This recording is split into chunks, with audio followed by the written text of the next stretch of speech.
একটা নতুন চক্রান্ত শুরু হয়েছে। এই চক্রান্ত হচ্ছে বাংলাদেশকে আবার অস্থিতিশীল করা, বাংলাদেশকে আবার বিপদে নিমজ্জিত করবার জন্য। এবং বাংলাদেশের যে প্রতিষ্ঠানগুলো রয়েছে, যে প্রতিষ্ঠানগুলো এখনো বাংলাদেশের স্বাধীনতার সার্বভৌমত্বের ক্ষেত্রে, তার রক্ষার ক্ষেত্রে অত্যন্ত গুরুত্বপূর্ণ প্রয়োজনীয়, তাদেরকেও বিতর্কিত করে ফেলা হচ্ছে। বিশেষ করে সেনাবাহিনীকে বিতর্কিত করা হচ্ছে।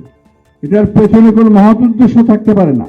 এটার পিছনে উদ্দেশ্য একটাই, ঠিক অতীতে ফ্যাসিস্ট সরকার আমলে যেভাবে বাংলাদেশের স্বাধীনতা সার্বভৌমত্বকে বিপন্ন করা হয়েছে, আজকে আবার বাংলাদেশের স্বাধীনতা সার্বভৌমত্ব যেন বিপন্ন হয়, আমরা যেন আবার অরক্ষিত হয়ে পড়ি।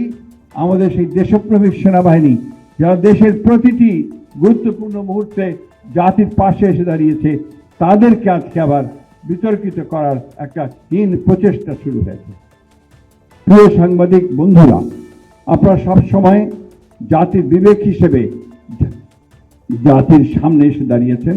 জাতির বিপদের মুহূর্তগুলোকে আপনারা অতিক্রম করে জনগণকে সঠিক যে সংবাদ, সেই সংবাদ দিয়েছেন, তাদেরকে সমৃদ্ধ করবার চেষ্টা করেছেন। আজকে আমাদের প্রত্যাশা সেইখানে যে আপনারা আবারও সেই একইভাবে আপনাদের সেই ভূমিকা পালন করবেন। বিশেষ করে মিডিয়া সেলের কাছে আমাদের যে প্রত্যাশা, সেই প্রত্যাশা হচ্ছে যে সমস্ত রং ন্যারেটিভ বিএনপির বিরুদ্ধে এখনো প্রচারিত হচ্ছে, ডিসইনফরমেশন প্রচারিত হচ্ছে, তার বিরুদ্ধে আপনারা আপনাদের দায়িত্বগুলো পালন করবেন। গোটা জাতি রুখে দাঁড়াবে। বাংলাদেশকে এই অস্থিতিশীল করার চক্রান্তের বিরুদ্ধে আমরা সবাই এক হয়ে কাজ করব, এই হোক আজকে আমাদের প্রত্যাশা। সবাইকে ধন্যবাদ। আসসালামু আলাইকুম, খুদা হাফেজ।